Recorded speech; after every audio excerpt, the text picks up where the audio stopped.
வேதத்திலே நீங்க பல மனிதர்களை எடுத்து வாசிக்கும் போது வேதம் சொல்லுகிறது, வார்த்தைகளாலே காயப்பட்ட மனிதர்கள் நிறைய பேர் இருக்கிறார்கள்.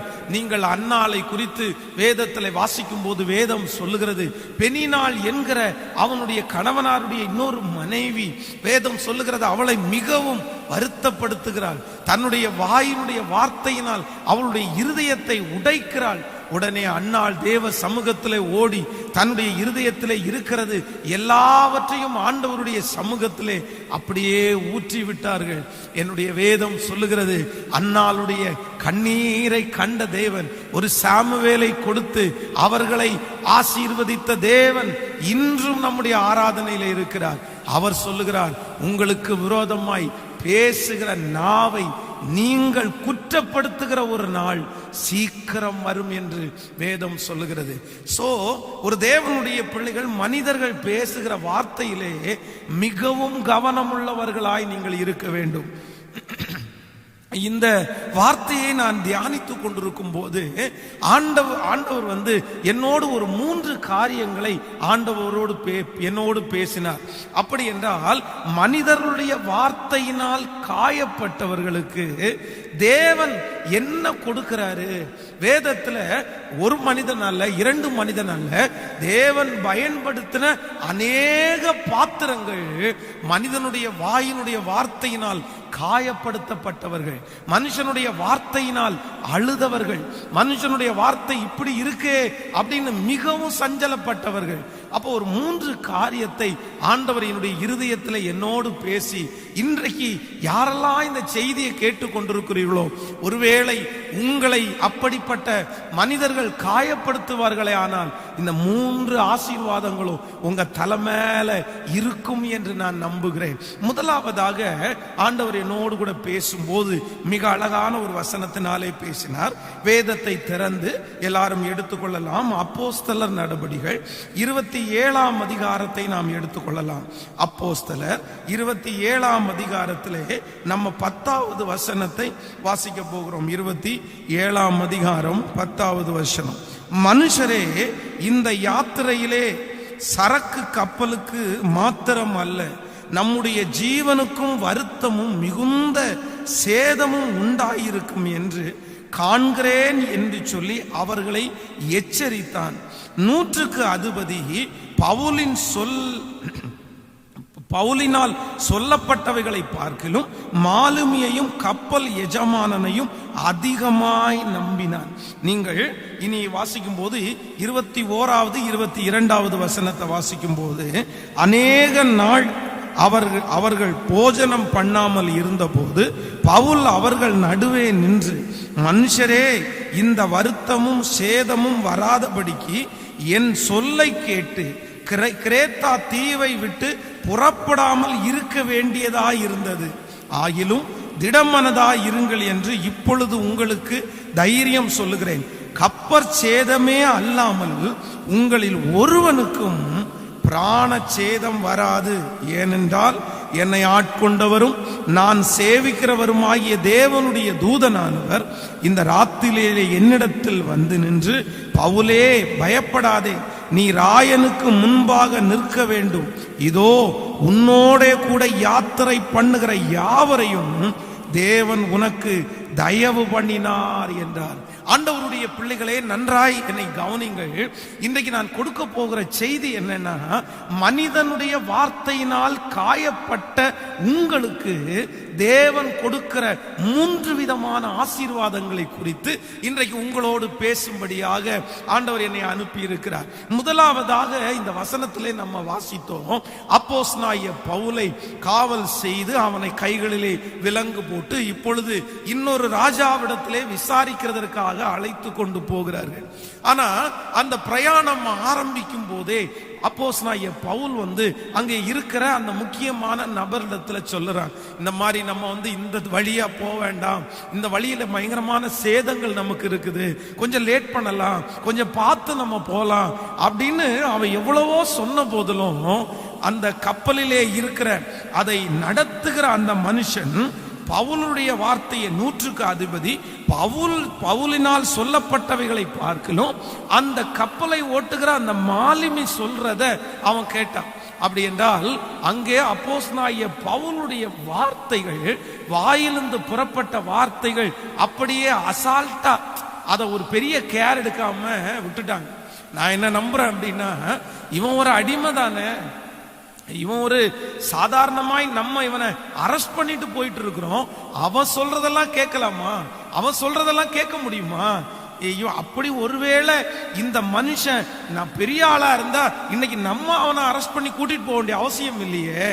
அப்போ சுற்றி இருக்கிறவர்கள், அங்கே இருக்கிறவர்கள் நிறைய பேர் அவனுடைய வாயினுடைய வார்த்தையை மதிக்காதது மட்டுமல்ல, அந்த இடத்துல நிறைய பேருக்கு முன்பாக அப்போஸ்தலனாகிய பவுல் காயப்பட்டான். அவனுடைய வார்த்தையை அவங்க கேட்கவே இல்லை. ஆண்டவர் தான் அவனுக்கு அந்த உந்துதலை கொடுக்கிறார். அவன் சொல்லுகிறது இதற்கு முன்பாக எல்லாமே நடந்திருக்குது. அவனுடைய வார்த்தைக்கு நிறைய பேர் கீழ்ப்படிந்திருக்கிறார்கள். அவனுடைய வாயினுடைய வார்த்தையினாலே நிறைய அற்புதங்கள் நடந்திருக்கிறது. ஆனா இப்போ அவன் பேசுற வார்த்தையை யாரும் காது கொடுத்து கேட்கல. அவன் ரிஜெக்ட் பண்ணப்படப்படுகிறான். அவனுடைய வார்த்தைகள் அங்கே தூர தள்ளப்படுகிறது. அவன் மிகவும் காயப்பட்டான். ஆனால் வேதம் சொல்லுகிறது, நம்ம வாசித்த 2வது வாசித்தோம் அல்ல, எந்த அப்போஸ்தலனாகிய பவுலை காயப்படுத்தினார்களோ அவர்களுக்கு முன்பாகவே என்னுடைய ஆண்டவர் அப்போஸ்தலனாகிய பவுலிடத்துல வந்து பேசுகிறார். பவுலே, இல்ல நீ பயப்படாதப்பா, நான் உன்னை நிறுத்துவேன், உன் கூட பிரயாணம் பண்ணுகிற ஒவ்வொருவரையும் நான் தப்புவிப்பேன் என்று ஆண்டவர் அவனிடத்திலே தீர்க்க தரிசனமாய் பேசி எல்லாரையும் தைரியப்படுத்துகிறார். இந்த கப்பலிலே அதை நடத்தி கொண்டு வந்தவர்கள் சாப்பிடாம இருப்பாங்க. அதற்கு பிறகு அப்போஸ்தலனாகிய பவுல் ஆறுதல் சொல்லி ஆண்டவர் சொன்னதெல்லாம் உங்களுக்கு சொல்லி அதற்கு பிறகு அவர்களை புசிக்க வைப்பார். நீங்க அந்த அதிகாரத்துல வாசிக்கும் போது தெரியும், அதற்கு பிறகுதான் அவர்கள் புசிப்பார்கள். அப்போ ஆண்டவர் வார்த்தையினாலே காயப்பட்ட இந்த தேவனுடைய ஊழியருக்கு முதலாவது ஆண்டவர் செஞ்ச ஒரு மிகப்பெரிய காரியம் என்னன்னா, பேசினவர்கள் கண்களுக்கு முன்பாகவே ஆண்டவர் அப்போஸ்தலனாகிய பவுலை கர்த்தர் உயர்த்தினார். நான் நம்புறேன், நான் விசுவாசிக்கிறேன், இன்றைக்கு ஒருவேளை மனிதனுடைய வார்த்தையை கேட்டு சோர்ந்து போய் வந்திருக்கிற ஆண்டவருடைய பிள்ளையே, மனுஷனுடைய வார்த்தையினால் காயப்படுத்தப்பட்டு வந்து நிற்கிற ஆண்டவருடைய பிள்ளையே, என்னுடைய கணவனார், என்னுடைய மனைவி, என்னுடைய பிள்ளைகள், என்னுடைய கூட பிறந்த சகோதரர்கள், என் சொந்தக்காரர்கள் அவருடைய வார்த்தையினால் என்னை காயப்படுத்தி விட்டார்கள். அந்த காயத்தை சுமந்திருக்கிற உங்களுக்கு ஆண்டவர் கொடுக்கிற முதல் பரிசு என்ன தெரியுமா? ஆண்டவர் வார்த்தையினாலே காயப்பட்ட ஜனங்களுக்கு கொடுக்கிற ஃபர்ஸ்ட் ஆசீர்வாதம் என்ன தெரியுமா? பரிசுத்த வேதாகமம் சொல்லுகிறது, அவர்கள் கண்களுக்கு முன்பாகவே ஆண்டவர் உங்களை உயர்த்துவே. அவர்களுக்கு யார் பேசினார்களோ, யார் உங்களுடைய மனதை வார்த்தைகளாலே காயப்படுத்தினார்களோ, யாருடைய இருதயத்தை உடைத்தார்களோ அவர்களுக்கு முன்பாய் ஆண்டவர் உங்களை உயர்த்துவேன் என்று ஆண்டவர் வாக்கு கொடுக்கிறார். ஒரு அழகான ஒரு சம்பவத்தை ஒரு நல்ல ஒரு தேவனுடைய ஊழியக்காரர் அவர்கள் சொன்னார்கள். அப்போ அவர் சொல்லும் போது சொன்னாரு, அவர் ஒரு பழைய வண்டி ஒன்று அவர் வச்சிருந்தார். அவர் அந்த பழைய வண்டியை வச்சு ஓட்டிட்டே இருந்திருக்கிறார். அப்போ திடீரென்று அவர் தெரியாம சுற்றி இருக்கிற நிறைய பேரிடத்துல கடன் வாங்கிட்டார். அப்ப அந்த கடனை அவரால் கட்ட முடியல. கட்ட முடியாத உடனே அந்த பேங்க்ல இருக்கிறவங்க வந்து அந்த வண்டியை அப்படியே சீஸ் பண்ணி அந்த வண்டியை அவருடைய கையிலிருந்து புடுங்கிட்டு போயிட்டாங்க. அப்போ புடுங்கிட்டு போகும்போது ஒரு நபர் அவரை பார்த்து சொன்னாராமா, இத பாருங்க, இந்த இவரோட கர்த்தர் இருந்தா இந்த மாதிரி வண்டியெல்லாம் புடுங்கிட்டு போவாங்களா? ஆண்டவர் இவரோட இல்ல, ஆண்டவர் அவரோட இருந்திருந்தா கண்டிப்பா வண்டியை யாருமே புடுங்க மாட்டாங்க. என்னென்னமோ சொல்லி அநேகர் நிற்கும் போது அவர்களுக்கு முன்பாக அவரை காயப்படுத்தினாராம். இவரோட கர்த்தர் இருந்தா இப்படி நடந்திருக்காது. ஒரு வண்டியை புடுங்கிட்டு போயிட்டாங்க. உடனே அவர் மனம் நொந்து போனாராம். ஆனாலும் ஆண்டவருடைய சமூகத்தில் அவர் ஜெபித்தார். ஆண்டவரே, நான் செய்தது தவறுதான், நான் இந்த மாதிரி உங்களை நம்பி நான் வாழ்ந்திருக்கணும், நான் கடன் வாங்கினது தவறுதான், என்னை மன்னிச்சிருங்க ஆண்டவரேன்னு சொன்னாராமா. அவர் சென்னையிலே ஒரு நாள் ஊழியத்திற்காக அழைக்கப்பட்டிருக்கிறார். ஒருத்தர் வந்து என்னுடைய மகளுக்கு பிறந்த நாள், நீங்க வந்து கொஞ்சம் ஜெபம் பண்ணிட்டு போக முடியுமா அப்படின்னு கேட்டிருக்கிறார். உடனே அவர் சொல்லியிருக்கிறார், சரி வரேன் அப்படின்னு சொல்லியிருக்கார். சொல்லி அந்த பிள்ளைக்காக ஜெபம் பண்ணி முடிக்கும் போது அவர் வந்து இந்த மாதிரி ஒரு புது வண்டி இருக்குது, இதற்காகவும் கொஞ்சம் நீங்க ஜெபம் பண்ண முடியுமான்னு சொல்லி அவருடைய கையிலே ஒரு புது வண்டியினுடைய சாவி, பைக்கினுடைய சாவியை கொடுத்து ஜெபம் பண்ண சொல்லி இருக்கிறாங்க. இவர் உடனே உருக்கமா ஜெபம் பண்ணி இருக்கிறார். ஜெபம் பண்ணி முடிச்சுட்டு அந்த சாவி அந்த நபருடைய கையில கொடுக்க போகும்போது அந்த நபர் சொன்னாரம்மா, பாஸ்டர், இந்த வண்டி எனக்கு வாங்கல, இது உங்களுக்காக வாங்கின வண்டி, நீங்க தான் வண்டி இல்லாம இருக்கிறது மாதிரி நான் ஃபீல் பண்ணேன், இந்த வண்டி உங்களுக்கு தான், நீங்க ஓட்டிட்டு போங்க, இது உங்க வண்டி, இது முழு காசும் செட்டில் பண்ணியாச்சுன்னாராம். இவருக்கு ரொம்ப சந்தோஷமாமா. இவருடைய சென்னையிலிருந்து அவருடைய வீட்டிற்கு பல கிலோமீட்டர் தூரம் அந்த வண்டியை ஓட்டிட்டே வந்தாராம். ஓட்டிட்டு வரும்போது தன்னுடைய வீட்டினுடைய அருகாமையில வரும்போது வண்டியினுடைய பெட்ரோல் ரொம்ப குறைவா இருக்குது அப்படின்னு பார்த்துட்டாராம். பார்த்த உடனே சரி நம்ம வீட்டுக்கு போய் நிறுத்த போறோம், அதுக்கு முன்னாடி இந்த பெட்ரோல் பங்குல கொஞ்சம் பெட்ரோல் அடிச்சுட்டு போயிடலாம் அப்படின்னு சொல்லி பெட்ரோல் பங்குக்கு போய் நிற்கும் போது ஒரு மிகப்பெரிய ஆச்சரியம். எந்த மனுஷன் இவரை குறிச்சு ரொம்ப அவதூறாய் பேசி, நீ ஆண்டவர் உன் கூட இருந்தா உன் வண்டி உன்னை விட்டு போயிருக்குமா, ஆண்டவர் உன் கூடவே இல்லை அப்படின்னு சொன்னாரோ, அந்த மனுஷன் ஒரு சாதாரணமான பழைய பைக்கை வச்சுட்டு அவரு பெட்ரோல் பிடிச்சிட்டு இருந்தாராமா. கரெக்டா 2 பேரும் பார்த்தாங்களாமா. இவர் பிரைஸ் லார்ட் சொன்னாராமா. பிரைஸ் லார்ட் சொல்லும் போது அவர் மனசுல நினைச்சுக்கிட்டார் போல, என்ன அப்படின்னா, பாரு இவன் பாரு வண்டியில வரான், புது வண்டியில வரான் அப்படின்னு சொன்னாலும் அவருக்கு திரும்பவும் மனசு தாங்காம போற பக்கம்லாம் சொல்ல ஆரம்பிச்சிட்டாராமா. யாரை ஏமாத்தினே தெரியல, இப்ப திரும்பவும் ஒரு புது வண்டியோட வந்திருக்கிறான், இப்ப யாருடைய மண்டைய கழுவுனான்னு தெரியலன்னு ரொம்ப பேச ஆரம்பிச்சிட்டாராமா. இவர் திரும்பவும் ஆண்டவருடைய சமூகத்துல, ஆண்டவரே, அவர் பேசுறாருப்பா, நான் ஒன்னும் இல்ல ஆண்டவர் அப்படின்னு தாழ்த்திட்டே இருந்தாராமா. ஒரு மிகப்பெரிய ஆச்சரியம், ஒரு வருஷம் முடிகிறதுக்குள்ள ஒரு நபர் வந்து ஒரு நல்ல ஒரு கார் வாங்கி ஒரு ஜெபம் பண்ணி இந்த பாஸ்டர்கிட்ட கொடுத்து, பாஸ்டர் இது உங்களுக்காக இந்த வாகனம், இந்த காரை நீங்க எடுத்துக்கங்க உங்களுக்குன்னு சொன்னாராமா. அதே போல அந்த காரை ஜெபம் பண்ணி அவர் ஓட்டிட்டு வீட்டுக்கு பக்கத்துல வரும்போது நினைச்சாராமா, சரி டீசல் பிடிச்சிட்டு போயிடலாம் அப்படின்னு. அந்த பெட்ரோல் பங்க்ல டீசல் பிடிச்சிட்டு போகும்போது எந்த நபர் இவருடைய பைக்கை ஏமாத்தி வாங்கினான்னு சொன்னாரோ அவர் அதே ஓட்ட பைக்கை வச்சுட்டாங்க நின்று இருந்தாராமா. நின்றுட்டு அப்புறம் அவர் பேசித்தான் இருப்பாரு, நிறைய பேர்ட்ட பேசித்தான் இருந்தாராமா. சோ நான் நம்புறேன் ஆண்டவருடைய பிள்ளைகளே, இன்றைக்கு இந்த வார்த்தையை கேட்கிற நீங்கள் ஒருவேளை மனுஷனுடைய வாயினுடைய வார்த்தையினாலே காயப்படுத்தப்பட்டிருக்கலாம், ரொம்ப பேசி இருக்கலாம். பாஸ்டர் என்ன ரொம்ப ஓவரா பேசினாங்க பாஸ்டர், இல்லாததெல்லாம் பேசினாங்க பாஸ்டர், என் மனசை உடைச்சிட்டாங்க பாஸ்டர், என்னென்னமோ நீங்க வார்த்தையினால காயப்பட்டவங்களுக்கு ஆண்டவர் கொடுக்கிற முதல் ஆசீர்வாதம் என்ன தெரியுமா? பேசின அவர்கள் கண்களுக்கு முன்பாகவே உங்களை உயர்த்துவேன்னு வாக்கு கொடுக்கிறார். நீங்க நம்புங்க ஆண்டவருடைய பிள்ளையே, நீங்க நம்புங்க. இன்னைக்கு நிறைய பேர் இந்த ஜெபத்துல இருக்கிறவர்கள் இருதயம் உடைந்து போய் இருக்கிறதை ஆவியானவர் என்னுடைய உள்ளத்துக்குள்ளே சொல்லுகிறார். பாஸ்டர், இந்த வார்த்தை எனக்காக தான் பேசப்படுகிறது, என் மனசை உடைச்சிட்டாங்க, நிறைய உன் கூட கடவுள் இருந்தா ஏன்பா இதெல்லாம் நடக்குது, நீ செய்த அக்கிரமம் உன் தலை மேல வந்து இருக்குது, உன் முன்னோர் செய்த பாவம் தலை மேல இருக்கிறது, நீ ஓவரா பெருமைப்பட்ட இல்ல, நீ ஓவரா என்கிட்ட பேசின இல்ல, என்னென்னமோ சொல்றாங்க பாஸ்டர். என் கலரை பற்றி பேசுறாங்க, என் முடிய பற்றி பேசுறாங்க, என்னுடைய வாகனத்தை பற்றி பேசுறாங்க, என் பிள்ளைகளை பற்றி பேசுறாங்க, என் வீட்டை பற்றி பேசுறாங்க, என் வேலையை பற்றி பேசுறாங்க, என்னென்னமோ பேசிட்டே இருக்காங்க. நான் ரொம்ப காயப்பட்டேன்னு சொல்றவங்களுக்கு ஆண்டவர் கொடுக்கிற முதல் பரிசு இல்ல தேவ பிள்ளையே, அவங்க கண்ணுக்கு முன்னாடி ஆண்டவர் வெகு சீக்கிரமாய் உன்னை உயர்த்த போகிறார். அவங்க பேச பேச, அவங்க சொல்ல சொல்ல ஆண்டவர் உங்களை உயர்த்த போறார். ஹல்லேலூயா. நீங்கள் அது மட்டுமல்ல, நீங்கள் ஆதியாகமம் 37ஆம் அதிகாரத்தை எடுத்துக்கொள்ளுங்க. ஆதியாகமம் 37ஆம் அதிகாரத்திலே ஸ்தோத்திரம். 18வது வசனத்தை 19வது வசனத்தை வாசிக்கும் போது 37ஆம் அதிகாரம் 18வது வசனத்தை வாசிக்கலாமா?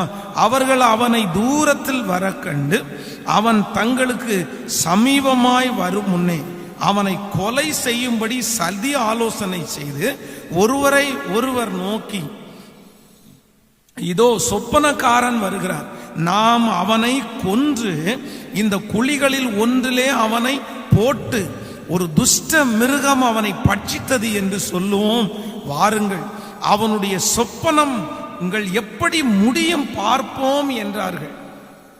இவங்க சொல்றாங்க, நாம் அவனை கொன்று இந்த குழிகளில் ஒன்றில் அவனை போட்டு ஒரு துஷ்ட மிருகம் அவனை பட்சித்தது என்று சொல்லுவோம், வாருங்கள், அவனுடைய சொப்பனங்கள் எப்படி முடியும் பார்ப்போம் என்று. ஆண்டவருடைய பிள்ளைகளே, இந்த இடத்திலே யோசேப்பை குறித்து நமக்கு எல்லாருக்குமே தெரியும். அவனோடு கூட இருந்த சகோதரர்கள் எல்லாரும் அவன் பார்த்த சொப்பனத்தின் நிமித்தமாய் அவனை பகைத்தார்கள். அவங்க சொல்றாங்க, உன் சொப்பனம் எப்படி நிறைவேறுதுன்னு தான் நாங்க பார்க்க போறோமே, நாங்க உங்களை கொல்ல போறோம், உன்னை கொன்னதற்கு பிறகு உன் சொப்பனம் நிறைவேறுமான்னு பார்ப்போம். வார்த்தைகளால நான் நம்புறேன், அவனை அவங்க பிடிச்சு அவனை கட்டி அவன் அந்த குழிக்குள்ள போடும்போது அத்தனை பேரும் வார்த்தையினால் அவனை காயப்படுத்தி இருப்பாங்க. என்ன சொப்பனம் பார்த்தியாமா? என்ன நாங்க எல்லாம் உங்களை வணங்குவோமா? உங்க அப்பாவும் சேர்ந்து வணங்குவாராமா? என்ன நினைச்சிட்டு இருக்கிற? இப்ப எப்படி வணங்குவாங்கன்னு பாத்துக்கலாம்டா. உன்னை காப்பாத்துறதுக்கு கூட ஒருத்தரும் இல்லடா. பெரிய சொப்பனக்காரனாமா, சொப்பனக்காரன். என்னென்னமோ வார்த்தைகள்னால அவனை காயப்படுத்தினாங்க. ஆனா நீங்க 42ஆம் அதிகாரம் 6வது வசனத்தை வாசிப்பீர்களே ஆனால், ஆதியாகமும் 42ஆம் அதிகாரத்திலே 6வது வசனத்தை வாசிக்கும் போது வேதம் சொல்கிறது, யோசேப்பு அத்தேசத்திற்கு அதிபதியாயிருந்து தேசத்து ஜனங்கள் யாவருக்கும் விற்றான்.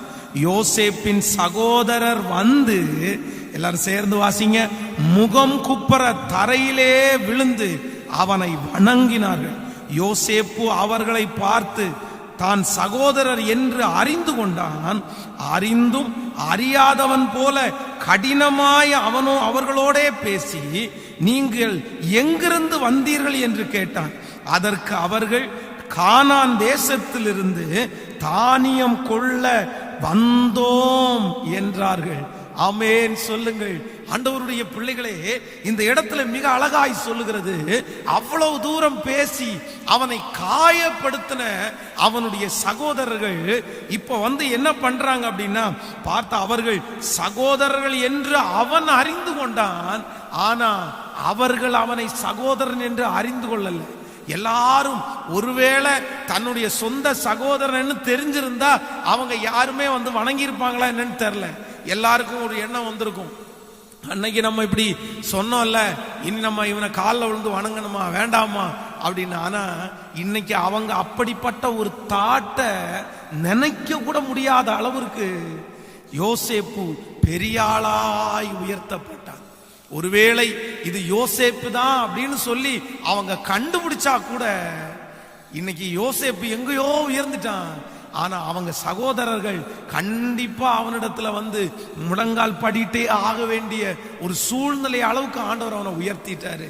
என் அன்பு தேவனுடைய பிள்ளைகளே, அந்த தேவனாகிய கர்த்தர் தான் இன்றைக்கு உங்களோடும் கூட வாக்கு கொடுக்கிறார். மனிதர்கள் காயப்படுத்தி விட்டார்களோ, யோசேப்பை விடையா உங்களை காயப்படுத்தி இருப்பார்கள். தன்னுடைய வீட்டிலே அவன் சொப்பனம் பார்த்து கொண்டு இருக்கும் போது அதற்கு பிறகு ஒவ்வொரு நாளும் அவனை எத்தனை வார்த்தைகளாலே அவர்கள் காயப்படுத்தினார்கள். என்னென்ன வார்த்தையினால காயப்படுத்தினாங்க. நீ என்ன பெருசா, நீ என்ன இப்படிப்பட்டவனா, நீ என்ன அந்த அம்மாவுக்கு பிறந்தனால இப்படி எல்லாம் பண்ணுவியா, என்னென்னமோ வார்த்தைகள். ஆனா ஆண்டவருடைய வேதம் சொல்லுகிறது, அவனை பேசினவர்கள் கண்களுக்கு முன்பாய் ஆண்டவர் அவனை எட்டாத உயரத்துல உயர்த்தினார். நான் அடிக்கடி சொல்லுவேன், ஆண்டவர் உங்களை உயர்த்தும் போது டிஃப்ரெண்டா ஆண்டவர் உயர்த்துவார். ஒரு மனுஷனை உலகம் உயர்த்துறதற்கும் ஆண்டவர் உயர்த்துறதுக்கும் நிறைய வித்தியாசம் இருக்குது. ஆனா உலகம் உயர்த்துறதுன்னா எல்லாருக்கும் தெரியும் நீங்க இன்னார் அப்படின்னு. ஆனா ஆண்டவரை பொறுத்த அளவுல கர்த்தர் உங்களை உயர்த்துவாரே, ஆனால் உங்களை மற்றவங்க அடையாளம் கண்டுபிடிக்க முடியாத அளவுக்கு ஆண்டவர் உங்களை உயர்த்துவார். நான் அடிக்கடி ஆண்டவருடைய பிள்ளைகளுக்கு, நம்ம ஜனங்களுக்கு நான் சொல்லிட்டே இருப்பேன், என்னன்னா தேவன் உங்களை உயர்த்துவார். எப்படி உயர்த்துவார் தெரியுமா? உங்களை பேசினவங்க அடையாளம் கண்டுபிடிக்க முடியாத அளவுக்கு உங்களை உயர்த்துகிற ஒரு தேவன். நான் இந்த பலிபீடத்தில் நிற்கும் போது அடிக்கடி நான் நினைக்கிறேன், உண்மைதான் ஆண்டவருடைய பிள்ளைகளே, அதே தெருவில் போகும்போது, அதே பட்டணத்திற்குள்ள போகும்போது, அதே மனுஷங்களுக்குள்ள போகும்போது, என்னை பார்த்த ஜனங்கள் 20 வருஷத்துக்கு முன்பாய் என்னோடு பேசின அந்த தெரு, அந்த ஜனம், அந்த சொந்தக்காரங்களுக்கு முன்னாடி போகும்போது அவங்களுக்கு அடையாளம் கண்டுபிடிக்கவே முடியாது. நீங்க யாருப்பா? நீங்க இன்னாராப்பா? ஐயோ நீங்க இன்னாரா? இன்னாருடைய பையனா? இப்படி இருக்கிறீங்களா? அடையாளமே கண்டுபிடிக்க முடியலப்பா, தெரியவே இல்லப்பா, ஆள் மாறிட்டீங்கப்பா, குரல் மாறிடுச்சுப்பா, இன்னும் உங்களுடைய எல்லாமே மாறிடுச்சுப்பா, மாறிட்டீங்கப்பா. அநேகர் அப்படி சொல்லி இருக்கிறார்கள். இன்னைக்கு ஜெபத்துல இருக்கிற உங்களுக்கும் அதே தீர்க்க தரிசனமான வார்த்தையை ஆண்டவர் சொல்றாரு. ஆண்டவருடைய பிள்ளையே, இன்றைக்கு உங்களை பார்த்து ரொம்ப பேசுறாங்கல்ல, இன்றைக்கு உங்களை ரொம்ப பேசுறாங்கல்ல, யோசேப்பை அடையாளம் தெரியாத அளவிற்கு உயர்த்தின கர்த்தர் ஒரு நாள் வரும், நீங்களும் அதே போல உங்களுடைய மனதை காயப்படுத்தினவர்களுக்கு முன்பாய் நிற்பீர்கள். உங்களுடைய இருதயத்தை உடைச்சவங்களுக்கு முன்பாக உங்கள் பிள்ளைகள் நிற்பார்கள், உங்க குடும்பம் நிற்கும். அப்ப எப்படி தெரியுமா? அவங்க ஃபர்ஸ்ட் கண்டுபிடிக்கவே மாட்டாங்க, கண்டுபிடிக்கவே முடியாது. அந்த அளவுக்கு ஆண்டவர் உங்களை எட்டாத உயரத்துல உயர்த்தி இருப்பாரு. அவங்க கண்கள் ஆச்சரியப்படும். அவங்க உங்கள்கிட்ட கேட்பாங்க, உங்களுக்கு ஃபர்ஸ்ட் அவங்க வணக்கம் சொல்லுவாங்க, ஃபர்ஸ்ட் அவங்க உங்களை ஹானர் பண்ணுவாங்க, உங்களுக்கு எல்லாத்தையுமே சார் இல்லைன்னா மேடம் அப்படின்னு சொல்லிட்டே வருவாங்க. கொஞ்ச நேரம் தாண்டதுக்கு அப்புறம் தான் நீங்க சொல்லுவீங்க, நான் இன்னாரு தான் அப்படி. அதுக்கப்புறம் தான் இன்னாரா? அதுதான் ஆண்டவர் உங்களை உயர்த்துகிற உயர்த்தல். ஆமேன் சொல்லுங்க. சோ நம்பர் 1, முதலாவதாக உங்களுக்கு விரோதமாய் இல்லையென்றால் உங்களை காயப்படுத்தி உங்க மனசை உடைக்கிறது மாதிரி பேசுற ஜனங்களுக்கு முன்னாடி ஒரு உண்மையான ஒரு தேவனுடைய பிள்ளைக்கு ஆண்டவர் கொடுக்கிற முதல் அலங்காரம் என்ன அப்படின்னா, அவங்க கண்ணுக்கு முன்னாடியே, பேசினவங்களுக்கு முன்னாடியே நான் உன்னை உயர்த்துவேன் ஆண்டவர் வாக்கு கொடுக்கிறார். அது மட்டும் இல்ல, நீங்க ஆதியாகமத்திலே 26ஆம் அதிகாரத்தை எடுத்துக்கொள்ளுங்கள். 26ஆம் அதிகாரத்தில் எடுத்துக்கொள்ளலாமா? 26ஆம் அதிகாரத்தில் 28வது வசனத்தை வாசிக்க போகிறோம். 26ஆம் அதிகாரம் 28வது வசனம் சேர்ந்து வாசிக்கும் போது, அதற்கு அவர்கள், நிச்சயமாய் கர்த்தர் உம்மோடே கூட இருக்கிறார் என்று கண்டோம், ஆகையால் எங்களுக்கும் உமக்கும் ஒரு ஆணை ஏற்பாடு உண்டாக வேண்டும் என்று நாங்கள் நிர்ணயம் பண்ணினோம். நன்றாய் கவனிங்கள். அவங்க இந்த ஈசாக்கை ஒரு நாள் துரத்தின இந்த ஜனங்கள் சொல்றாங்க, நிச்சயமாய் கர்த்தர் உம்மோடே கூட இருக்கிறார் என்று கண்டோம். சோ ஒரு நாள் இந்த ஈசாக்கை குறித்து வேதம் சொல்லுகிறது, சுற்றி இருக்கிற அந்த கேராரூர் மேய்ப்பர் இவனுக்கு விரோதமாய் பேசினார்கள். நிறைய வார்த்தைகள்னால இவனோட பேசினாங்க. நீ எங்களை விட்டு போய்விடு, நீ எங்களிடத்துல இருக்காத. அதான் நீங்க வாசிக்கும் போது அந்த வசனம் ரொம்ப அழகாய் சொல்லும். 16வது வசனத்தை வாசிக்கும் போது, அமலேக்கு ஈசாக்கை நோக்கி, நீ எங்களை விட்டு போய்விடு, எங்களை பார்க்கலும் மிகவும் பலத்தவனானாய், அவன் மேல பொறாமைப்பட்டு எங்களை விட்டு போயிடு அப்படின்னு சொல்லி அவனை வார்த்தையினால அவனை காயப்படுத்தினாங்க, ரொம்ப காயப்படுத்தினாங்க.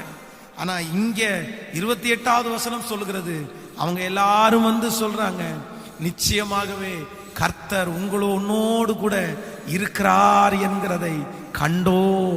காரணம் என்ன தெரியுமா? அந்த கேராரு மேய்ப்பிற்கு முன்பாகவே என் தேவன் ஈசாக்கை மேன்மைப்படுத்தினார். ஈசாக்கை பேசின அவர்கள் கண்களுக்கு முன்பாகவே ஆண்டவர் அவர்களை உயர்த்தினார். அந்த தேவன் இன்றும் ஜீவிக்கிறார், அந்த தேவன் இன்றும் வாழ்கிறார். இந்த ஞாயிற்றுக்கிழமை ஆராதனை வேளையில ஆண்டவர் யாரோ ஒரு சிலருக்கு தீர்க்க தரிசனமா இந்த வார்த்தையை சொல்லி கொண்டிருக்கிறார். மகளே, உனக்காக தான் இல்லை, உன் பேசின ஜனங்களுடைய கண்களுக்கு முன்பாய் ஆண்டவர் வெகு சீக்கிரத்தில் உன்னை உயர்த்த போகிறார், உங்க பிள்ளைகளை உயர்த்த போகிறார். எஸ், பேசினவர்களுக்கு முன்பாய், உன்னை வார்த்தையினாலே காயப்படுத்தின ஜனத்திற்கு முன்பாய் ஆண்டவர் கொடுக்கிற முதல் அலங்காரம், அவங்களுக்கு முன்னாடியே நான் உன்னை உயர்த்துவேன். நம்புறவங்க கைய மேல உயர்த்தி நன்றின்னு சொல்லுங்க பார்க்கலாம். முழு இருதயத்தோட சொல்லுங்க, நான் விசுவாசிக்கிறேன் ஆண்டவரே, என்ன பேசி என்ன காயப்படுத்தினவங்களுக்கு முன்னாடி என் ட்ரெஸ்ஸை பற்றி பேசினாங்கல்ல ஆண்டவரே, என் அழகை பற்றி பேசினாங்கல்ல, என் வாகனத்தை பற்றி பேசினாங்கல்லப்பா, என் வீட்டை பற்றி பேசினாங்கல்லப்பா, என் செருப்பை பற்றி கூட பேசினாங்கல்லப்பா. எஸ் எஸ் எஸ், என்ன அவ்வளவு காயப்படுத்தின அந்த ஜனங்களுக்கு கண்களுக்கு முன்பாய் ஆண்டவர் ஒரு நாள் நம்மை உயர்த்த போகிறார். கையை உயர்த்தி நம்புற ஆண்டவரேன்னு சொல்லுங்க, சொல்லுங்க, விசுவாசிங்க எல்லாரும். நான் நம்புறேன். சுற்றி பக்கத்துல பேசுறாங்கல்ல, ஹல்லேலூயா, உங்களிடத்துல இருந்து உதவிய வாங்கிட்டு உங்களை இப்ப பேசுறாங்கல்ல, எஸ், உங்க கண்ணுக்கு முன்னாடி புகழ்ந்துட்டு உங்களை வெளியே ரொம்ப பேசுறாங்கல்ல. ஒரு காலத்துல அவங்க எழும்புறதுக்கு நீங்க காரணமா இருந்தீங்க, ஆனா இன்னைக்கு உங்களை ரொம்ப பேசுறாங்கல்ல. கர்த்தராகிய ஆண்டவர் இன்றைக்கு உங்களுடைய கரத்தை பிடித்து கொடுக்கிற ஒரு நல்ல வாக்குத்தத்தம் இல்லை. தேவனுடைய பிள்ளையே, வார்த்தையினாலே காயப்படுத்துகிற அந்த மனுஷனுடைய கண்களுக்கு முன்பாய் நான் உன்னை, அவனுக்கு முன்பாய் நான் உன்னை உயர்த்துவேன். அவனுக்கு முன்பாய் நான் உன்னை உயர்த்த போறேன். ஹல்லேலூயா, ஆமென், ஆமென். நம்பர் 2, இரண்டாவதாக இந்த வசனத்தை நான் தியானித்துக் கொண்டே இருக்கும் போது, ஒரு தேவனுடைய பிள்ளையினுடைய வாழ்க்கையிலே அவர்களை மற்றவர்கள் வார்த்தைகளாலே காயப்படுத்தும் போது ஆண்டவர் அந்த பிள்ளைகளுக்கு செய்கிற இரண்டாவது காரியத்தை குறித்து வேதத்திலே நான் தியானித்த போது ஆண்டவர் என்னுடைய இருதயத்திலே ஒரு சம்பவத்தை ஞாபகப்படுத்தினார். வாசிக்கலாம் எல்லாரும். எண்ணாகமும் 12ஆம் அதிகாரத்தை நாம் எடுத்துக்கொள்ளலாம். எண்ணாகமும் 12ஆம் அதிகாரத்திலே 1வது வசனத்திலிருந்து நம்ம ஒரு சில வசனங்களை நம்ம வாசிக்க போகிறோம். எண்ணாகமும் 1ஆம் அதிகாரத்திலிருந்து 12ஆம் அதிகாரத்திலே 1வது வசனத்திலிருந்து நம்ம வாசிக்க போகிறோம். எத்தியோப்பியா தேசத்து ஸ்திரீயை மோசே விவாகம் பண்ணியிருந்தபடினால் மிரியாமும் ஆரோனும் அவன் விவாகம் பண்ணின எத்தியோப்பியா தேசத்து ஸ்திரீயின் நிமித்தம் அவனுக்கு விரோதமாய் பேசி, கர்த்தர் மோசையை கொண்டு மாத்திரம் பேசினாரோ, எங்களை கொண்டும் அவர் பேசியதில்லையோ என்றார்கள். கர்த்தர் அதை கேட்டார். மோசையானவன் பூமியில் உள்ள சகல மனிதரிலும் மிகுந்த சாந்த குணம் உள்ளவனாயிருந்தான். 4வது வசனத்தை வாசிங்க. சடுதியிலே கர்த்தர் மோசேயும் ஆரோனையும் மிரியாமையும் நோக்கி, நீங்கள் 3 பேரும் ஆசரிப்பு கூடாரத்துக்கு புறப்பட்டு வாருங்கள் என்றார். 3 பேரும் போனார்கள். கர்த்தர் மேக தூணில் இருந்து இறங்கி கூடார வாசலிலே நின்று ஆரோனையும் மிரியாமையும் கூப்பிட்டார். அவர்கள் 2 போனார்கள். ஆமென் சொல்லுங்கள் ஆண்டவருடைய பிள்ளைகளே. இந்த இடத்திலே வேதம் நமக்கு மிக அழகாய் சொல்லுகிறது. இங்கே யாரை காயப்படுத்துகிறார் என்றால், வேதம் நமக்கு சொல்லுகிறது, மோசையை போல பூமியிலே சாந்த குணம் உள்ளவன் ஒருவனும் இல்லையாம். சோ அவ்வளவு சாந்த குணம் உள்ள அந்த மோசைய அவங்க வார்த்தைகளால காயப்படுத்தினது யாருமே இல்லை. சொந்த சகோதரன், சொந்த சகோதரி, ரத்த சம்பந்தம், தன்னுடைய ரத்தம். பாருங்க, மோசே அந்த சகோதரி மேல நிறைய பாசத்தை அவன் வச்சிருந்தான். ஆனா அந்த சகோதரி சொல்றாங்க, எத்தியோப்பியா, பாருங்க, எத்தியோப்பியா தேசத்து ஸ்திரீயை மோசே விவாகம் பண்ணி இருந்தபடினா, அப்படின்னா எத்தியோப்பியாவில் இருக்கிற ஜனங்கள் எப்பவுமே எபிரேயர்கள் அவர்களுக்குள்ளே தான் சம்பந்தம் எடுப்பாங்களே தவிர அந்நிய நுகத்துல அவங்க சம்பந்தம் கலக்க மாட்டாங்க. ஆண்டவரே சொல்லி இருக்கிறார்ல, அந்நிய நுகத்திலே அவிசுவாசிகளோட பிணைக்கப்படாதிருப்பீர்களாக. அதனால எப்பவுமே இந்த இஸ்ரவேல் ஜனங்கள் இல்லைன்னா யூத ஜனங்கள் இவர்கள் தங்களுக்குள்ளே தான் பெண் எடுத்துக்குவாங்க, பெண் கொடுத்துக்குவாங்க. ஆண்டவருடைய பிள்ளைகளோட தான் அந்த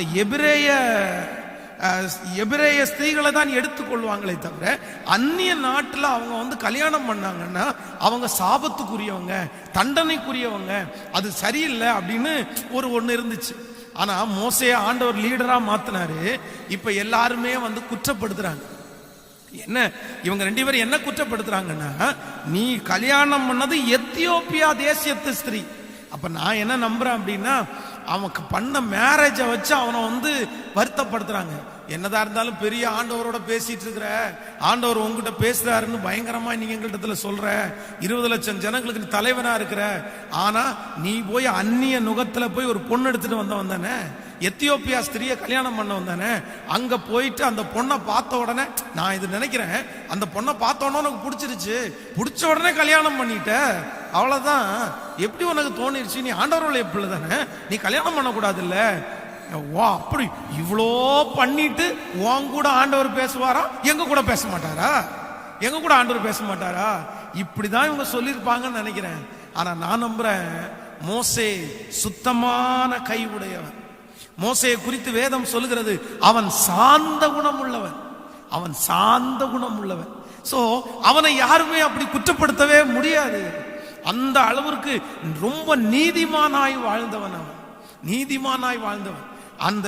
அந்த இடத்துல ஒரே ஒரு இடத்துல கோபப்பட்டானே தவிர வேற ஒன்றுமே அவன் பேர்ல சொல்ல முடியாது. அவ்வளவு பர்ஃபெக்டான ஒரு தேவனுடைய பிள்ளைய குறை பேசின உடனேயே, இல்லைன்னா அவனுடைய வார்த்தையினால் அவனை காயப்படுத்தின அடுத்த நிமிஷத்திலேயே ஆண்டவருக்கு இருக்கவே முடியல. வேதம் சொல்லுகிறது, சடுதியிலே ஆண்டவர் அவர்களுக்கு மத்தியில இறங்கினார். இறங்கி வந்து சொல்றாரு, மோசேயும் ஆரோனும் மிரியாமும் 3 பேரும் வாங்கப்பா, நாம் பேச வேண்டியது இருக்குது, நாம் பேச வேண்டியது இருக்குது. என் பிள்ளைய காயப்படுத்துறீங்களா வார்த்தையினால? எத்தியோப்பியா ஸ்திரீய கல்யாணம் பண்ணான்னு சொல்லி அவனை கிண்டல் பண்றீங்களா, நக்கல் பண்றீங்களா? அவனை அதனால அவன் பரிசுத்தம் இல்லைன்னு நீங்க அவனை குற்றப்படுத்துறீங்களா? வாங்கன்னு சொல்லி ஆண்டவரே இறங்கி அந்த இடத்துல மிரியாமுக்கு தண்டனை கொடுக்கிறதை வேதத்துல நம்ம வாசிச்சுட்டு இருக்கிறோம். ஆண்டவருடைய பிள்ளைகளை நான் நம்புறேன். நம்பர் 2, இரண்டாவதாக, மனிதர்கள் உங்களை காயப்படுத்தும் போது உங்களுக்காக அவரே இறங்குவார், அவரே வருவார். ஒருவேளை இந்த ஜெபத்துல இருக்கிற ஆண்டவருடைய பிள்ளைகளே, காயப்படுத்துறதுக்கு நிறைய பேர் உங்களுக்கு இருக்கிறாங்க, ஆனா காயம் கட்டுகிறதற்கு யாருமே இல்லைன்னு நினைக்கிறீங்களா? ஒருத்தர் காயப்படுத்துறாரு, பின்னாடி இன்னொருத்தர் காயப்படுத்துறாரு. ஒருத்தர் காயப்படுத்தும் போது இன்னொருத்தர் ஜால்ரா போடுறாரு. உண்மைதானே? உங்க வாழ்க்கையில தானே அப்படி நடக்குது. ஆமா பாஸ்டர், ஒருத்தர் பேச மாட்டாரு, ஆனா யாராவது ஒருத்தர் பேசினாரா அவரோடு கூட சேர்ந்து சிரிப்பாரு, அவரோடு கூட சேர்ந்து ஆமா ஆமான்னு சொல்லுவாரு. அதுவே உங்களுடைய மனதை உடைத்து போக பண்ணலாம்.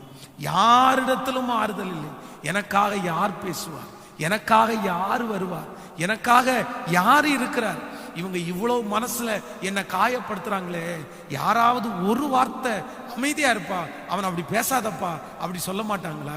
யாராவது ஒருத்தர், ஏய் அவருடைய இதை தெரியுமாப்பா, உனக்கு அவருடைய நடத்தல் தெரியுமாப்பா, அவருடைய ஜெப வாழ்க்கை உனக்கு தெரியுமாப்பா, அவருடைய ஊழியம் உனக்கு தெரியுமாப்பா, இல்லைன்னா அவருடைய தியாகம் உனக்கு தெரியுமாப்பா அப்படின்னு யாராவது ஒருத்தர் பேச மாட்டாங்களான்னு நீங்க எதிர்பார்க்கலாம்.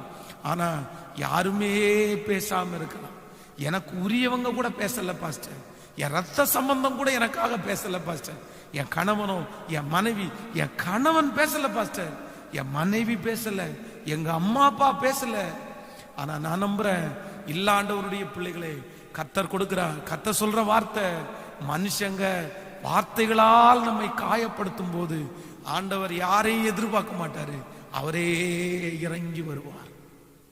அவரே இறங்கி வந்து அவர்களுக்கு பதிலுக்கு பதில் கொடுப்பார். அது மட்டுமல்ல, அவரே இறங்கி வந்து உங்களை அழகா அப்படியே ஆறுதல் படுத்துவார், அழகா ஆறுதல் படுத்துவார், ரொம்ப ஆறுதல் படுத்துவார். மனுஷங்க மைனஸா சொல்லிட்டே போவாங்க, ஆனா ஆண்டவர் உங்களோட பிளஸ்ஸா பேசிட்டே இருப்பாரு. ஒரு விசை ஒரு வாலிப சகோதரன் ஒரு தேவையில்லாத நண்பர்களோடு சேர்ந்து அவன் ஒரு பெரிய குடிப்பழக்கத்திற்கு அடிமையான, அவன் கூட இருந்த நண்பர்கள் எல்லாம் பெரிய திருடர்கள். அவர்கள் ஒரு திருட்டு காரியத்தில் ஈடுபட்டு அவங்க ஒரு இடத்துல தண்ணி அடிச்சிட்டு இருக்கும் போது இவனும் சேர்ந்து அவங்களோட தண்ணி அடிச்சிட்டு இருந்தான். ஆனா காவல்துறையில பிடிக்கும் போது இவனையும் சேர்த்து பிடிச்சிட்டு போயிட்டாங்க. சமுதாயத்துல ஒரு நல்ல மதிப்புக்குரிய ஒரு குடும்பம். இவனை போலீஸ் பிடிச்சிட்டு போனாங்கன்னு சொன்ன உடனே அவங்க அப்பாவுக்கு மனசு தாங்கவே இல்லை. இவன் ஸ்டேஷன்ல வச்சு எவ்வளோ தன்னுடைய தகப்பனிடத்துல சொல்லி இருக்கிறார். அப்பா இல்லப்பா, நான் செய்த ஒரே ஒரு தவறு ட்ரிங்க்ஸ் பண்ணது மட்டும்தான், நான் தெரியாம பண்ணிட்டேன், இனி நான் பண்ண மாட்டேன், என்னை நம்புங்க அப்படின்னு சொன்ன உடனே அவர் எதையுமே காது கொடுத்து கேட்கலையாமா. அங்க இருக்கிற ஒரு போலீஸ் அதிகாரி அவரிடத்துல கேட்டிருக்காரு, என்ன சார் இது உங்க பையனா அப்படின்னு கேட்டிருக்கிறாரு. அங்க சொல்லியிருக்கிறாரு, இவன் என் பையன்லாம் கிடையாது, இப்படிப்பட்ட ஒரு பையனை நான் பெத்தெடுக்கல அப்படின்னு ஜாமீன்ல எடுக்காம அப்படியே அவர் வீட்டுக்கு வந்துட்டாரு. இவனோடு கூட இருந்த அவ்வளவு மோசமான நபர்களை ஜாமீன்ல எடுத்துட்டாங்க. ஆனா இவனை ஜாமீன்ல எடுக்கிறதுக்கு யாருமே வரல. உடஞ்சு போனான். தன்னுடைய தகப்பனார் அவனை ஏற்றுக்கவே இல்லை. இவனை தன்னுடைய நண்பர்கள் எல்லாம் சேர்ந்து நம்மளாலதான் அவன் இப்படி ஜெயிலுக்கு போயிட்டான், அவனை எப்படியாவது வெளியே எடுத்துருவோம்னு சொல்லி அவங்க வெளியே எடுத்துட்டாங்க. ஆனா தன்னுடைய தகப்பனார் தன்னிடத்துல ஒரு வருஷத்துல ஒரு வார்த்தை கூட பேசாதனால உடஞ்சு போனான். மனம் நொந்து போய் இனி ஏன் வாழ்றோம் அப்படின்னு நினைக்கும் போது ஏசப்பா அவனை தொட்டார், சந்தித்தார், அவனுடைய இருதயத்தை மாற்றினார். அவனுக்கு நிறைய ஆறுதலின் வார்த்தைகளை ஆண்டவர் அவனுக்கு அள்ளி கொடுத்தார். ஆண்டவர் தன்னுடைய சொந்த தகப்பனாரிடத்துல பார்க்காத எல்லா ஆறுதலையும் அவன் அந்த ஆண்டவரிடத்துல பெற்றுக்கொண்டான். பாடல்களில் பெற்றுக்கொண்டான், வேதத்தில் இருக்கிற வார்த்தைகளில் பெற்றுக்கொண்டான். அப்பாவை பார்த்து நன்றி சொல்லிட்டே இருந்தான். இன்றைக்கு ஆண்டவருடைய பிள்ளை ரட்சிக்கப்பட்டு ஊழியத்திற்காக படித்து இன்றைக்கு ஒரு நல்ல மகிமையான ஊழியத்தை லட்சக்கணக்கான பேருக்கு முன்பாய் அந்த தேவனுடைய பிள்ளை செஞ்சுட்டே இருக்கிறார். எப்போ இன்னைக்கும் அப்படிதான் பலிபீடத்தில் அவர் ஏறி நின்று தகப்பனே அப்பா அப்படின்னு கையை தூக்குனாருன்னா அவருடைய கண்கள்ல இருந்து தார தாரையா கண்ணீர் ஒழுகும். அவர்கிட்ட ஒரு நாள் நான் கேட்டேன், பிரதர் நீங்க எல்லாத்துக்குமே நீங்க அப்படி ஆள்றது இல்லை, அப்பா அப்படின்னு சொன்னா மட்டும் ஏன் உங்க கண்ணு கலங்குது அப்படின்னு சொன்னோன்னு அவர் சொன்னாரு, அன்றைக்கு என் தகப்பனார் என்னை காயப்படுத்தின வார்த்தை என் இருதயத்துல ரொம்ப ஆணியா பதிஞ்சிருச்சு பாஸ்டர். என்னை யாருதுமே ஆறுதல் படுத்த முடியாம இந்த வாழ்க்கையே வேணான்னு நினைக்கும் போது ஏசு அப்பா என்னை ஆறுதல் படுத்தினார், என்னை ரொம்ப திடப்படுத்தினார். அதனால இன்னைக்கும் என் அப்பா என் மேல கோபமா தான் இருக்கிறாரு. என் அப்பா என் மேல பாசமாலாம் இல்லை. அன்னைக்கு அந்த விஷயத்துக்காக என் மேல கோவப்பட்டாரு. இன்னைக்கு நான் ரட்சிக்கப்பட்டதுனால என் மேல கோவப்பட்டு எனக்கு வருத்தப்படுத்துறாரு. ஆனா ஏசப்பாவை நினைக்கும் போது அவருடைய அன்பு இல்லைன்னா, அவர் எனக்காக அன்னைக்கு வரலன்னா இன்னைக்கு நான் உயிரோடையே இருந்துட மாட்டேன்னு அப்படி கண்ணெல்லாம் கலங்கினது. சோ இன்றைக்கு இந்த ஜபத்திலே இருக்கிற, இந்த ஆராதனையிலே இருக்கிற யாரோ ஒரு நபர்களை பார்த்து ஆண்டவர் பேசிட்டே இருக்கிறாரு. பிரதர் சிஸ்டர், உங்களை வார்த்தையினால மிகவும் காயப்படுத்திட்டாங்களா? நீங்க ஒரு காரியத்தை செஞ்சீங்க, அந்த காரியத்தை வச்சு யாரோ ஒருத்தர் உங்களை குற்றப்படுத்தலாம். இல்லைன்னா நீங்க எதேர்ச்சியா மாற்றினது, நீங்க எதேர்ச்சியா சிக்கினது, நீங்க தெரியாம செய்த ஒரு காரியத்தை சொல்லி சொல்லி சொல்லி உங்க உங்களுடைய இருதயத்தை காயப்படுத்திட்டே இருக்கலாம். நீங்க கேட்கலாம், பாஸ்டர் இனியும் எத்தனை வருஷம் தான் என்ன காயப்படுத்துவாங்க, இனியும் எத்தனை நாள் தான் என்ன காயப்படுத்துவாங்க? அந்த ஒன்னையே வச்சு திரும்ப திரும்ப என்ன காயப்படுத்துறாங்க பாஸ்டர், என்ன ரொம்ப பேசுறாங்க பாஸ்டர், அந்த ஒன்னை வச்சு இன்னைக்கும் என்ன மனசை உடைச்சிட்டே இருக்கிறாங்க. உங்களுக்காக தான் ஆவியானவர் பேசுறாரு. இல்ல இல்ல இல்ல இல்ல, உங்களுக்காக ஆண்டவர் ஒருத்தர் பேசுவார், அவர் இறங்கி வருவார், அவரே உங்களுக்காக காயம் கட்டுவார், அவரே உங்களுக்காக நியாயம் தீர்ப்பார். உங்களுக்காக பேசுவதற்கு யாரும் இல்லையா? யாரும் இல்லையா? நினைக்கலாம் எனக்காக யாருமே இல்லை பாஸ்டர் பேசுறதுக்கு, எனக்கு யாருமே இல்லை. இல்ல இல்ல, அவர் உங்களுக்காக பேச இருக்கிறார். அவர் உங்களுக்காக அவர்களை நியாயம் தீர்ப்பார். அவர் உங்களுக்காக அவர்களை தண்டிக்க வேண்டும் என்றால் கூட அவர் உங்களுக்காக தண்டிப்பார். நான் தீர்க்க தரிசனமா சொல்றேன், அவர் தண்டிப்பார், அவர் பேசுவார், அவர் சொல்லுவார். எனக்கு யாராவது ஒருத்தர் பேச மாட்டாங்களான்னு நீங்க கவலைப்படாதீங்க. அப்பா பாதத்தை மட்டும் பிடிச்சுக்கிங்க. சோ ஆண்டவர் இன்றைக்கு இரண்டாவதாக, நம்பர் 2, இரண்டாவதாக கர்த்தர் கொடுக்கிற வார்த்தை, உங்களை நிறைய பேர் பேசி உங்க மனசை உடைக்கும் போது ஆண்டவர் செய்கிற இரண்டாவது மிகப்பெரிய அற்புதம் என்ன அப்படின்னா, ஆண்டவர் சொல்றாரு, நான் உனக்காக இறங்குவேன். அப்படியே ஆண்டவர் அப்படியே இறங்கி வந்துட்டார். அவனுக்காக இறங்கினார், அவனுக்காக இறங்கினார். தானியேலை குறித்து வேதத்தில் வாசிக்கும் போது அதைத்தான் வேதம் மிக அழகாய் சொல்லுகிறது. அவனுக்காக அவனை சுற்றி இருக்கிறவர்கள் எல்லாரும் பேசுகிறார்கள். நான் நம்புறேன், அந்த பத்திரத்திற்கு கையெழுத்து போட்டதுக்கு பிற்பாடும் தானியேல் ஜெபிக்கும் போது எல்லாரும் சொல்லியிருப்பாங்க, ஆமா ஆமா ஜெபம் பண்ணுப்பா, இன்னும் 4 நாள் தான் இருக்குது, இன்னும் 5 நாள் தான் இருக்குது, இன்னும் 2 நாள் தான் இருக்குது. ஓ, கடைசி நீ ஜெபிக்கிற ஜெபமா இது? கடைசி ஜெபிக்கிற ஜெபமா? எவ்வளோ பேசி மனசை காயப்படுத்தினாலும் அந்த சிங்கத்தினுடைய கெவியில போடப்படும் போது ஆண்டவரே அவனுக்காக இறங்கினார். ராஜா அவனுக்காக இறங்க முடியல, ராஜா அவனுக்காக பேசவே முடியல. ராஜாவுக்கு தகுதி இழந்துட்டாரு. அந்த நாட்டிற்கு அவர் தான் ராஜா. ஆனா முத்திரையை போடுறதுக்கு முன்னாடி தான் அவருக்கு அதிகாரம். முத்திரையை போட்டதற்கு பிற்பாடு அவராலே பேச முடியாது. ஆண்டவருடைய பிள்ளைகளே, இன்றைக்கு இந்த சத்தியத்தை கேட்கிற உங்களுடைய வாழ்க்கையிலே உங்களுக்காக யாரும் பேச முடியாத ஒரு காலகட்டத்துக்குள்ள நீங்க தள்ளப்பட்டிருக்கலாம். பாஸ்டர், யாருமே எனக்காக பேச முடியாது பாஸ்டர், யாருமே எனக்காக பேச முடியாது. எனக்காக பேச வர்றவங்களை எல்லாம் அவங்க அமுக்கிடுவாங்க, இல்லைன்னா அவங்க திட்டி அனுப்பிடுவாங்க. ஏன்னா என் மேல மிஸ்டேக், இல்லைன்னா எனக்காக யாரும் பேச முடியாது. தானியேலுடைய வாழ்க்கையை போல இன்றைக்கு உங்கள் வாழ்க்கை ஒருவேளை இருக்கலாம். ஆனா ஆண்டவர் தானியேலுக்காக சிங்க கெபில யாருமே பேச முடியாட்டாலும் ஆண்டவர் இறங்கி வந்தார்ல, சிங்கங்களுடைய வாயை கட்டி போட்டார்ல.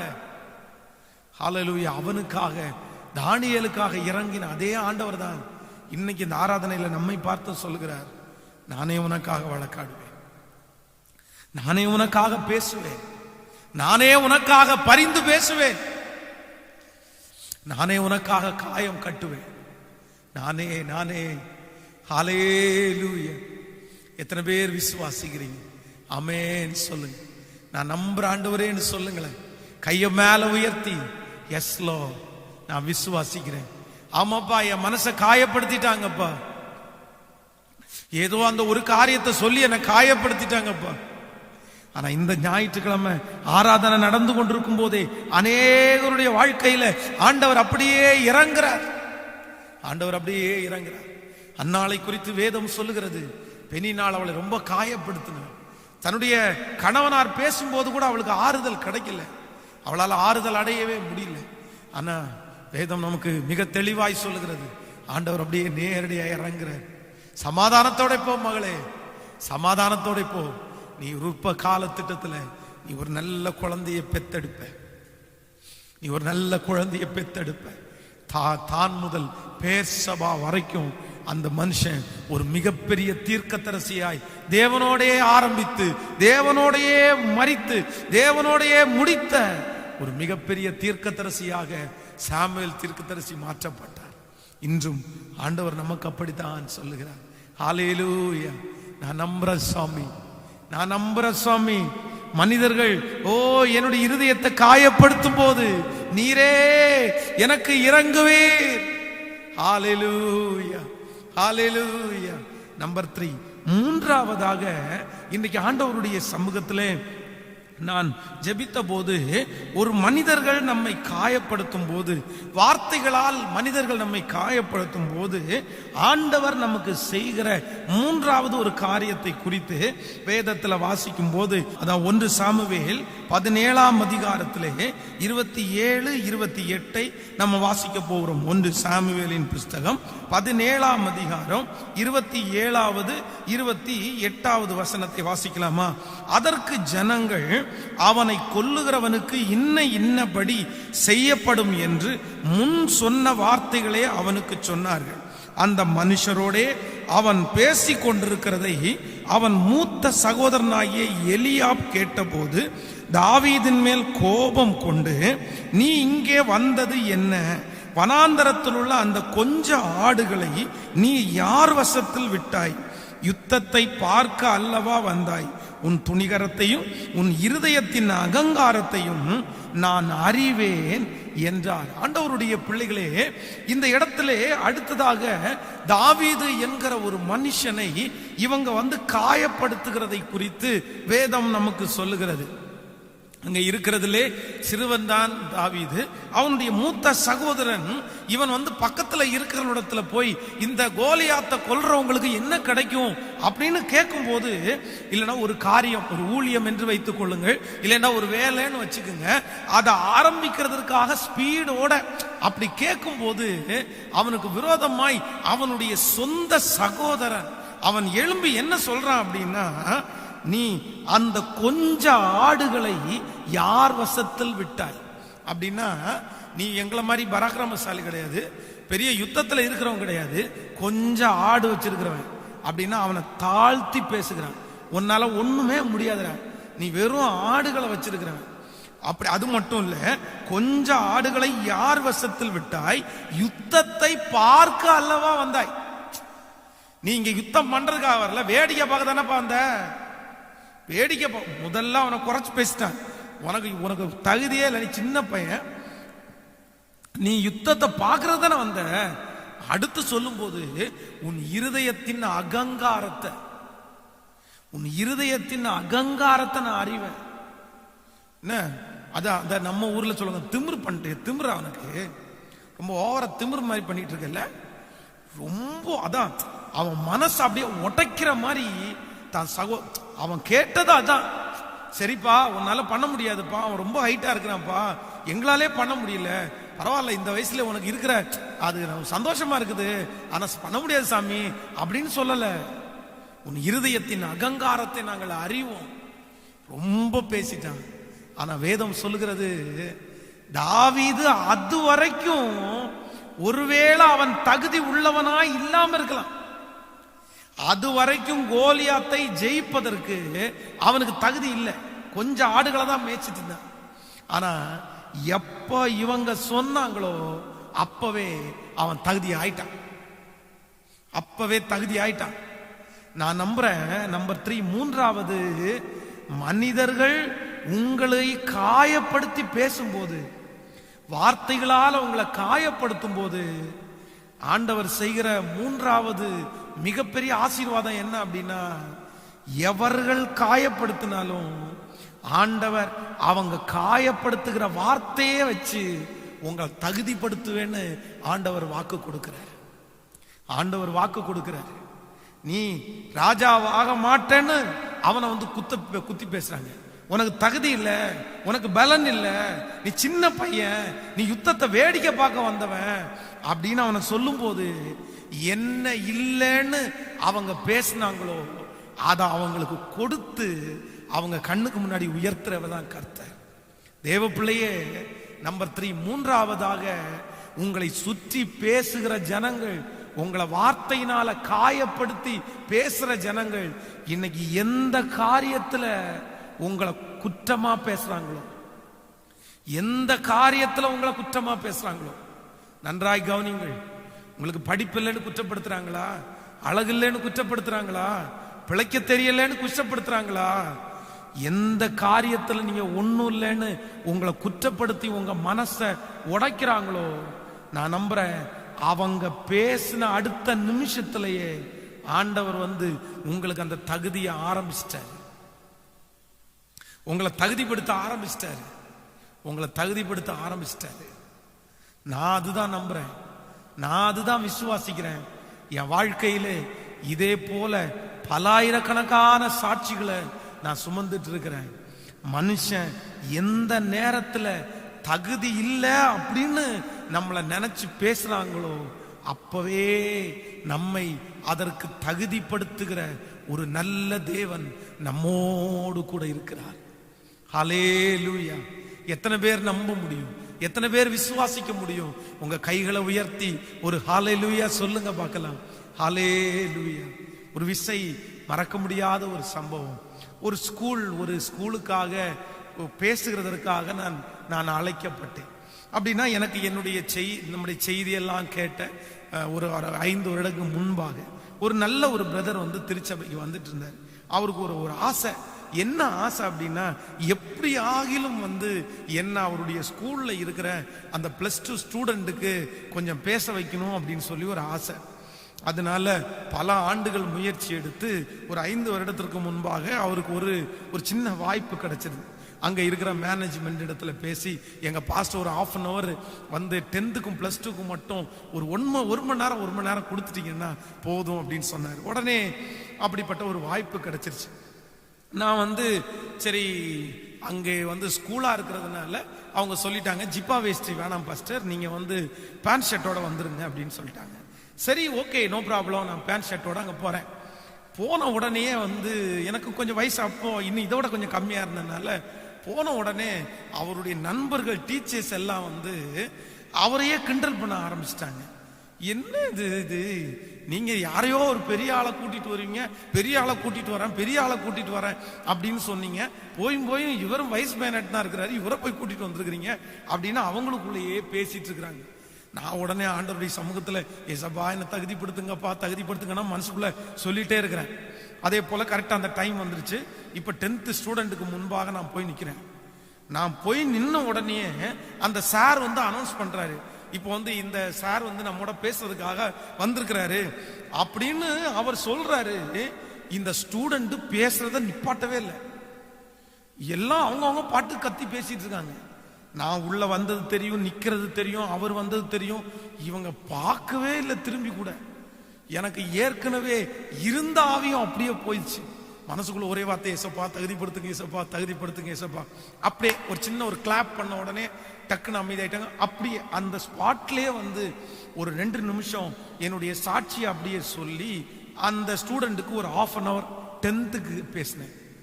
இதே சூழ்நிலை தான் +2 2 பேருக்குமே.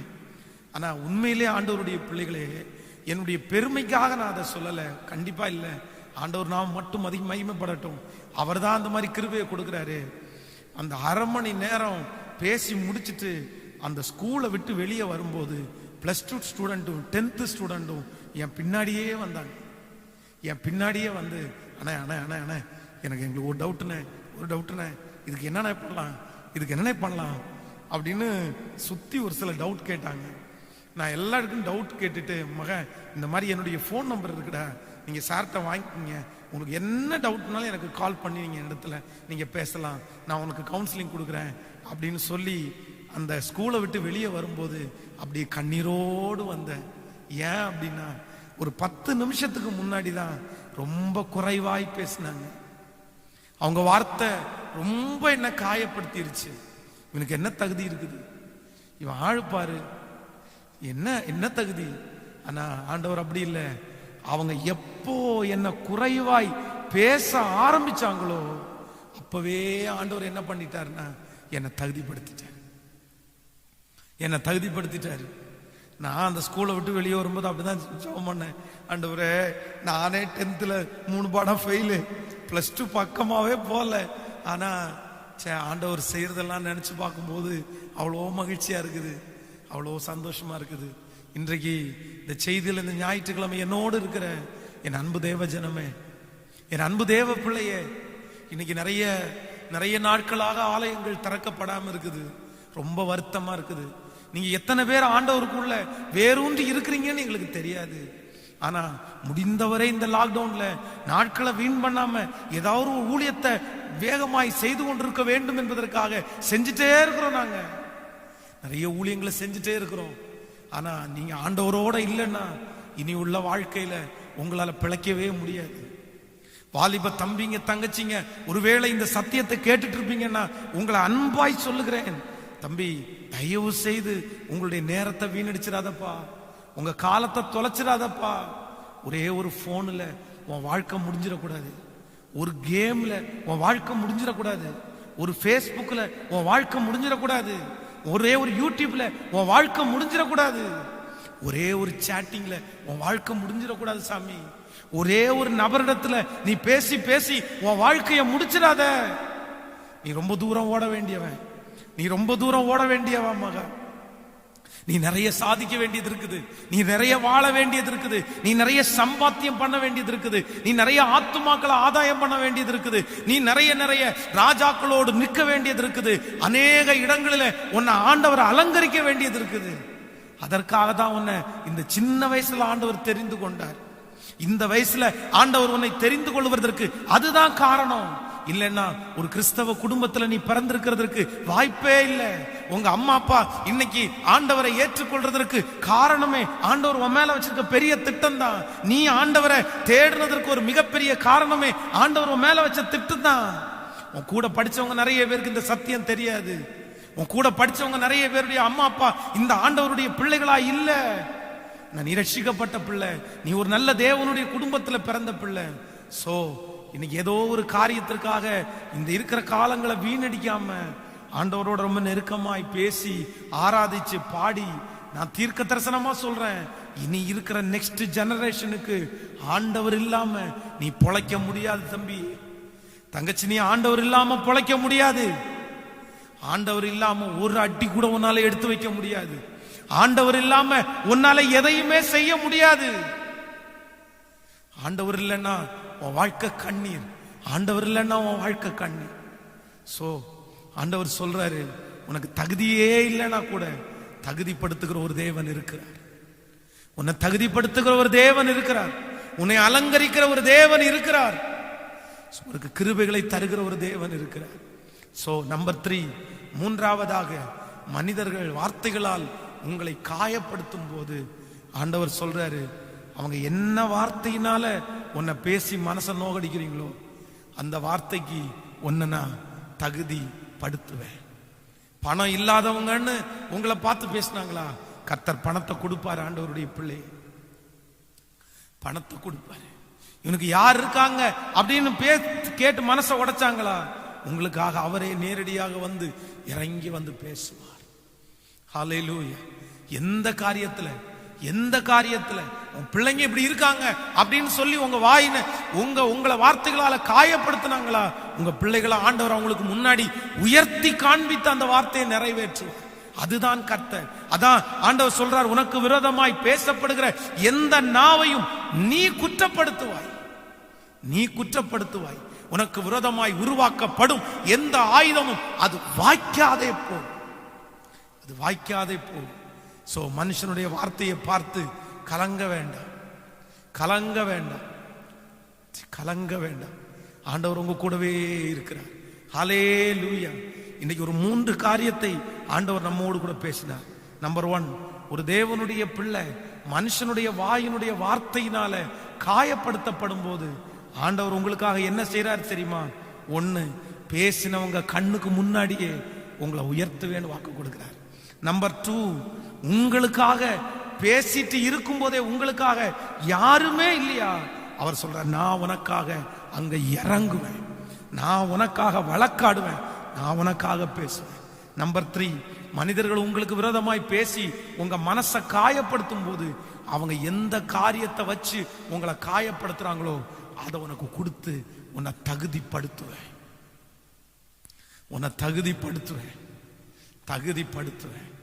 சோ டோன்ட் வரி, கவலைப்பட வேண்டியதில்லை. மனுஷனுடைய வார்த்தையை செவத்துல எழுதாதீங்க, மனுஷனுடைய வார்த்தையை இருதயத்தில் எழுதாதீங்க, மனுஷனுடைய வார்த்தையை சிந்தையில எழுதாதீங்க. நான் சொல்றேன், மனுஷனுடைய வார்த்தையை தண்ணீர்ல எழுதுங்க. ஹலோ ஆண்டவருடைய பிள்ளைகளே, மனுஷனுடைய வார்த்தையை இருதயத்தில் எழுதாத. உனக்கு விரோதமாய் பேசுகிற மனிதனுடைய வார்த்தையை இருதயத்தில் எழுதாதீங்க, சிந்தையில எழுதாதீங்க. உங்களுக்கு விரோதமாய் பேசுகிற மனுஷனுடைய வார்த்தையில தண்ணீர்ல எழுதுங்க. ஏன் அப்படின்னா, உங்களுக்குள்ளே இருக்கிறவர் வார்த்தைகளை அதம் பண்ணுகிறவர். உனக்கு விரோதமாய் பேசுகிற நாவுகளை கர்த்தர் மடங்கடிக்க வல்லவர். உனக்கு விரோதமாய் எவர்கள் பேசுகிறார்களோ அவர்கள் உன் பட்சத்தில் வருவார்கள் என்று சொன்னவர் தான் அந்த ஆண்டவர். ஆம், மனிதனுடைய வார்த்தைக்கு நீ அஞ்ச வேண்டாம் என்று சொன்னவர் தான் ஆண்டவர். வேதத்தில் இருக்கிற எல்லா தேவ பிள்ளைகளையும் ஆண்டவர் அப்படித்தான் நடத்தினாரு. என் பிள்ளையை யாரும் பேச முடியாதியா? அப்படி ஒருவேளை உங்களுக்கு விரோதமாய் பேசி உங்களை காயப்படுத்துறாங்கன்னா அது நன்மைக்கே.